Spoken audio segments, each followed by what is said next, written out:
করে তাহলে তার পছন্দ না হলে ওই বাড়ি ফেরত দেওয়ার অপশন আছে, ওই পণ্য ফেরত দেওয়ার অপশন আছে। যে আমি দেখি ক্রয় করি না, এখন দেখার পরে পছন্দ হয় ফেরত দিয়ে দেওয়ার সুযোগ আছে।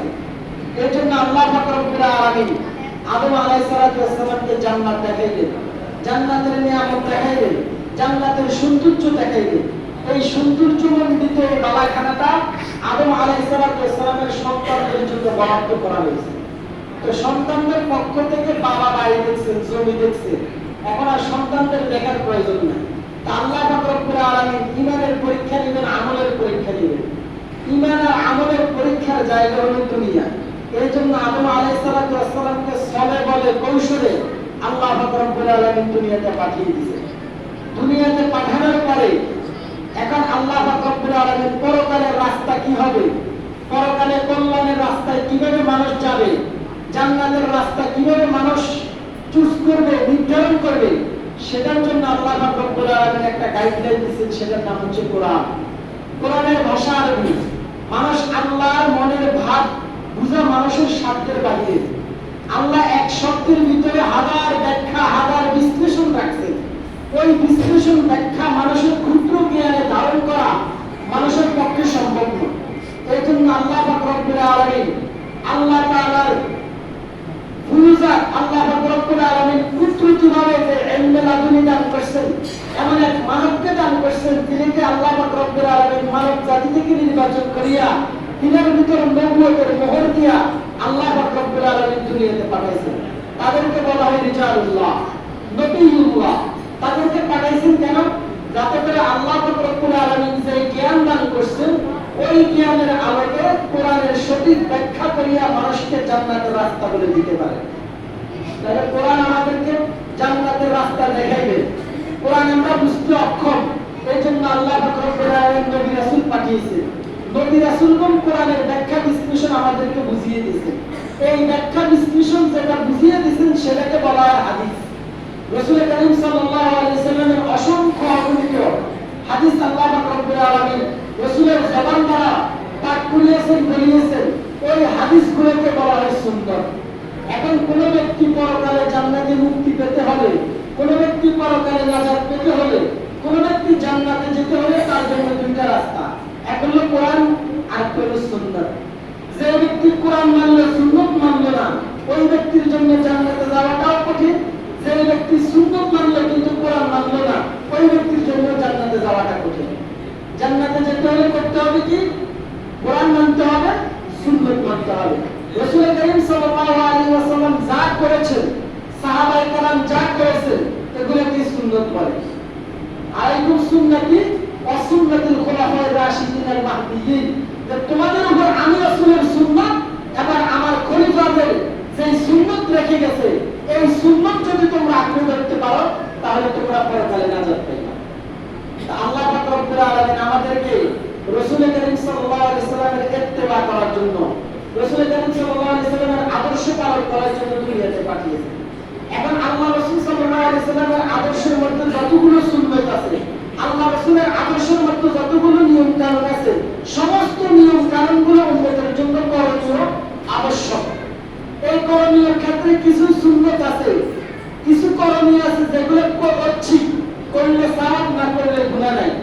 আর কিছু করণীয় আছে যেগুলো বাধ্যতামূলক করতেই হবে, এগুলো না করলে আপনি গুনাহগার হবেন। পরকালে রাসূলের সুপারিশ থেকে আপনি আশা করা যাবে না, রাসূলের সুপারিশ থেকে বঞ্চিত হবেন। তার মধ্যে একটা হচ্ছে আসরের নামাজের 4 রাকাত সুন্নাত। এই 4 রাকাত সুন্নাত হচ্ছে সুন্নতে জায়েদা, করলে সওয়াব, না করলে গুনাহ নাই। কিন্তু এর বাইরে আরো সুন্নাত আছে। যোহরের নামাজের আগে 4 রাকাত সুন্নতে মুআক্কাদা, যোহরের নামাজের পরে 2 রাকাত সুন্নতে মুআক্কাদা, জুমার নামাজের আগে 4 রাকাত সুন্নতে মুআক্কাদা, জুমার নামাজের পরে 4 রাকাত সুন্নতে মুআক্কাদা, মাগরিবের নামাজের ফরজের পরে 2 রাকাত সুন্নতে মুআক্কাদা, এশার নামাজের ফরজের পরে 2 রাকাত সুন্নতে মুআক্কাদা, ফজরের নামাজের আগে 2 রাকাত সুন্নতে মুআক্কাদা। এই সুন্নতগুলো আপনাকে পড়তেই হবে, এগুলো আবশ্যক, সুন্নতে মুআক্কাদা। এগুলো যদি আপনি না পড়েন, রাসূলের সুপারিশের আশা করা যায় না, রাসূলের সুপারিশ থেকে বঞ্চিত হবেন। এখন আমরা আশিকে রাসূল, রাসূলের আশিক দাবি করি, রাসূলের খাঁটি উম্মত দাবি করি, রাখতে পারি নাই পরিবেশের কারণে। হয়তো কোনো এক সময় আমার ভিতরে যখন রাসূলের মহব্বত গালেব হবে তখন আমি রেখে দিব। কিন্তু রাসূলের সুন্নাত, যে সুন্নাতে মুআক্কাদাগুলা জুমার নামাজের ফরজ করে চলে যায়, ফরজের জায়গায় সুন্নাতে মুআক্কাদা আছে, এগুলোর ক্ষেত্রে আমরা বেখবর, বেখেয়াল। অথচ আল্লাহ রাব্বুল আলামিন আমাদেরকে রমজান মাস দিয়েছেন কেন? রমজান মাস দিয়েছেন বাকি 11 মাস যাতে করে সুন্নাতগুলো পরিপূর্ণভাবে পালন করতে পারে, ফরজগুলো পরিপূর্ণভাবে পালন করতে পারে।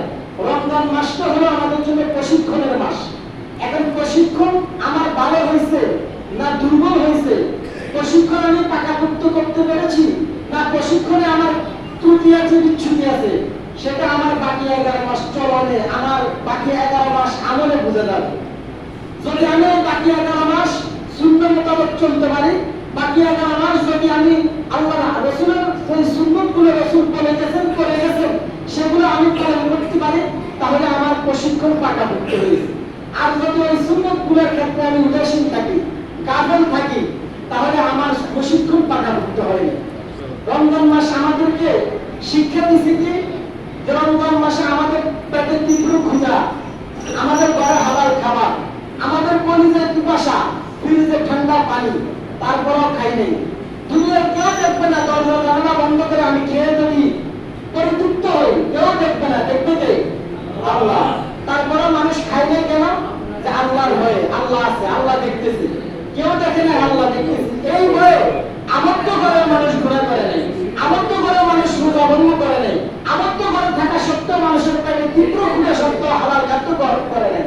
তো রমজান আমাদেরকে শিক্ষা দিচ্ছে যে বান্দা, একটা মাস তুমি এভাবে সিয়াম সাধনার মধ্যে ছিলা, হালাল খাদ্য গ্রহণ করণের পেটে তীব্র ক্ষুধা থাকা অবস্থায়। বাকি 11 মাস তোমার সামনে হারাম আসবে, সুদের টাকা আসবে, ঘুষের টাকা আসবে, হারাম উপার্জনের রাস্তা আসবে। ওই বাকি 11 মাস যদি তোমার বিবেক তোমাকে না দেয় যে বান্দা, কিছুদিন আগে তোমার পেটে ক্ষুধা থাকা সত্ত্বেও হালাল খাও নাই, এখন কোন বিবেকে, কোন ব্যক্তির লোভে লালসা তুমি এখন হারাম ভক্ষণ করতেছো? রমজানে যে আল্লাহ তোমার দিকে তাকিয়ে আছেন, এখনো তো আল্লাহ তোমার দিকে তাকিয়ে আছেন। তো সেই ব্যক্তি রমজানের প্রশিক্ষণটা পাকাপোক্ত করবে, বাকি 11 মাস রমজান এইভাবে মানুষকে গুনাহ থেকে বাঁচাবে। এখন আমার এই 11 মাস আমার চলা, আমার সুন্নাহ মোতাবেক চলা, আমার ফরজগুলো আদায় করা, আমার ঘরের রাসূলের সুন্নাত আদর্শ বাস্তবায়ন করা, এটা তখনই বাস্তবায়ন হবে যদি আমার পূর্বের প্রশিক্ষণটা পাকাপোক্ত হয়। এখন আমার প্রশিক্ষণ পাকাপোক্ত হয়েছে কিনা আমার আমলে বলে দিলে। মুয়াজ্জিন সাহেব আযান দিয়েছেন, এখন কি আমি এখনো ঘরে শুয়ে আছি, রমজান চলে গেছে, এখন কি আমার আদর্শ ভাব আছে, নাকি এখন মসজিদের আযান রমজানে যেমন গুরুত্ব ছিল এখন আমার তেমন গুরুত্ব থাকতে হবে, ওই নিয়তে আমি আসতেছি কিনা? যদি আমার আমলের প্রতি একাগ্রতা থাকে, আমলের প্রতি যদি আমার আগ্রহ থাকে, তাহলে বুঝতে হবে আমার রমজানের প্রশিক্ষণ পাকাপোক্ত হয়েছে। আল্লাহ রাব্বুল আলামিন আমাদেরকে যত বিধান দান করছেন, রাসূলের মাধ্যমে, জিবরাইলের মাধ্যমে, রাসূলের মাধ্যমে আমাদেরকে দিয়েছেন। আল্লাহ রাব্বুল আলামিন কোরআনে কারিমের 500 আয়াতের মধ্যে বান্দাকে বিধান দান করছেন, 6666 আয়াত। কোন কোন বর্ণনায় কম আছে, বেশি আছে। যদি 6666 আয়াত ধরি, তার মধ্যে 500টা আয়াত শুধুমাত্র বিধান সম্পর্কে। নামাজ কিভাবে পড়তে হবে, কয় ওয়াক্ত পড়তে হবে, রোজা কিভাবে রাখতে হবে, কখন রাখতে হবে, যাকাত কিভাবে দিতে হবে, কি পরিমাণ দিতে হবে, হজ কখন করতে হবে, হজ কখন ফরজ হবে, ওমরা কিভাবে করতে হবে, এই সমস্ত বিধান সম্বলিত আয়াত হলো 500টা। আর বাকি যতগুলো আয়াত আছে, এই সমস্ত আয়াতের মধ্যে আল্লাহ আমাদেরকে নসিহত করছেন, আমাদেরকে পরকালের কথা স্মরণ করিয়ে দিয়েছেন। পূর্বেকার নবীদের অপরাধের কারণে ওই সমস্ত উম্মতের উপরে যে ভয়াবহ শাস্তি আরোপ করা হয়েছে, সেই সমস্ত শাস্তির আলোচনা আমাদের কাছে করছেন। কেন? যাতে করে আমরা সতর্ক হই, পরকালে আমরা কিভাবে মুক্তি পাবো, সেই সমস্ত বিধান, সেই সমস্ত ওয়াজ, সেই সমস্ত নসিহত আল্লাহ রাব্বুল আলামিন পুরো কোরআন শরীফ নিয়ে আমাদেরকে করছেন। শুধু 500 আয়াতের মধ্যে আমাদেরকে বিধান দিয়েছেন। এই 500 আয়াতের বিধানের মধ্যে যত বড় বিধান হোক, রোজা হোক, যাকাত হোক, হজ হোক, জিহাদ হোক, সমস্ত বিধানের মধ্যে আল্লাহ রাব্বুল আলামিন জিবরাইলের মাধ্যমে রাসূলের কাছে পাঠাইছেন। রাসূল কারীম সাল্লাল্লাহু আলাইহি ওয়াসাল্লাম সাহাবায়ে কেরামের কাছে বর্ণনা করেছেন, সাহাবায়ে কেরাম থেকে আরেক সাহাবায়ে কেরাম শুনছেন, সেইভাবে দ্বীন, এই ইলম, এই কিন্তু আল্লাহ পাক রব্বুল আলামিন একটা বিধান যেটা আল্লাহ জিবরাইলের মাধ্যমে দেন নাই, সেটা সরাসরি আল্লাহ তাআলা এই উম্মতের জন্য নির্বাচন করেছেন, সেটা হচ্ছে নামাজ। নামাজ এমন একটা ইবাদত যে ইবাদতটা আল্লাহ কোনো মাধ্যমে দেন নাই, সরাসরি মুহাম্মদ রাসূলুল্লাহ সাল্লাল্লাহু আলাইহি ওয়াসাল্লামকে নিজের কাছে ডেকে এরপরে বিবাদটা দান করেছেন। এই মানুষ যে মানুষকে বেশি ভালোবাসে তাকে নিজের হাতে কোনো কিছু দান করতে পারলে নিজের কাছে আত্মতৃপ্তি লাগে যে আমি তার হাতে পৌঁছে দিতে পারছি। আল্লাহ পাক রব্বুল আলামিন মুহাম্মদ রাসূলুল্লাহকে এত পরিমাণ মহব্বত করেন, এত পরিমাণ ভালোবাসেন, যার কারণে উম্মতে মুহাম্মাদের জন্য, মুহাম্মদ রাসূলুল্লাহ সাল্লাল্লাহু আলাইহি ওয়াসাল্লামের উম্মতের মুক্তির জন্য, পরকালে জান্নাত সহজে পাওয়ার জন্য আল্লাহ পাক রব্বুল আলামিন এমন এক আমল নির্বাচন করেছেন যে আমলটা আল্লাহ পাক রব্বুল আলামিন মেরাজের রজনীতে মুহাম্মদ রাসূলুল্লাহকে সরাসরি নিজের কাছে ডেকে দান করেছেন। কিন্তু আমরা সবচেয়ে বেশি ওই আমলের প্রতি উদাসীন, সবচেয়ে বেশি উদাসীন আমরা নামাজের মধ্যে। রমজান মাসে আমরা হয়তো একটু সচেতন হই, কিন্তু বাকি 11 মাস আমরা খুবই অসচেতন নামাজের ক্ষেত্রে। অথচ হাদিসের মধ্যে আছে আল কাইসু মান দানা নাফসাহু ওয়া আমিলা লিমা বাদাল মাউত ওয়াল আজিজু মান ইত্তাবা হাওয়া ওয়া নাফসাহু আলা আল্লাহ। যে জ্ঞানী ওই ব্যক্তি যে ব্যক্তি পরকালের জন্য সঞ্চয় করে, দুনিয়ায় চলার জন্য অর্থের প্রয়োজন, পরকালে চলার জন্য নেকির প্রয়োজন। যে ব্যক্তির পরকালে চলার সামান নাই, পুঁজি নাই, ওই ব্যক্তি সবচেয়ে বড় কাঙ্গাল পরকালে। দুনিয়াতে মানুষের অর্থ থাকবে সে বিত্তশালী, আর পরকালে যার কাছে নেকি যত বেশি থাকবে সে তত বেশি বিত্তশালী, আল্লাহর কাছে সে সবচেয়ে বড় ধনী। এখন দুনিয়াতে চলার জন্য যেমন অর্থের প্রয়োজন, পরকালে চলার জন্য আমাদের নেকি প্রয়োজন। এই নেকি উপার্জন করার মাধ্যম কি? নেকি উপার্জন করার মাধ্যম হচ্ছে নামাজ। আল্লাহ পাক রব্বুল আলামিন যতগুলো আমল দিয়েছেন তার মধ্যে বান্দা আল্লাহর নিকটবর্তী হওয়ার সবচেয়ে উপায় হচ্ছে নামাজ। এই নামাজের মধ্যে আকরামু মা ইয়াকুনুল আবদু সাজিদুন, যে বান্দা আল্লাহর নিকটতম হওয়ার সবচেয়ে উপায় হচ্ছে সিজদা, আর সিজদা হচ্ছে নামাজের মধ্যে। এখন নামাজের মধ্যে আমরা সবচেয়ে বেশি অলস, নামাজের মধ্যে আমরা সবচেয়ে বেশি উদাসীন, নামাজের মধ্যে আমাদের গাফলতি বেশি। আযান দিছে, আমরা জামাতে নামাজ পড়তে চাই না, ঘরের মধ্যে নামাজ পড়ি।